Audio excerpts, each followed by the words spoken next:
Walang public storm warning signal sa NCR, pero nakataas ang yellow o heavy rainfall warning dito sa atin sa Metro Manila, kabilang na ang Bataan, Bulacan, Cavite, Laguna, Nueva Ecija, Pampanga, Quezon, Rizal, Tarlac at Zambales. Ang ibig sabihin niyan ay posibleng magkaroon ng pagkakaroon sa mga low-lying areas.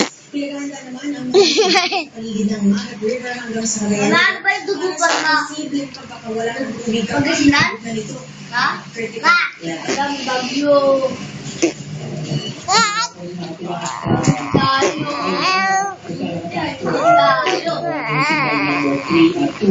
Patuloy po sa mga alertos sa mga posibleng stock search. Bukas ng hapon inaasahan lalabas ng Philippine Area of Responsibility ang bagyong Luis. Pero Tuesday ng hapon pa, inaasahan gagandaan na rin ang panahon sa Luzon at Visayas dahil patuloy na paigtingin ng bagyong Luis ang habagat sa mga area o Philippine Area of Responsibility. Hindi? Salamat sa iyo, Jenny Reyes. Mami, mama. Konsumo ang pansamantala at pangmatagalang solusyon Sinalo kang sa sa MRT Sa'yo, tapos sa Ay, ma.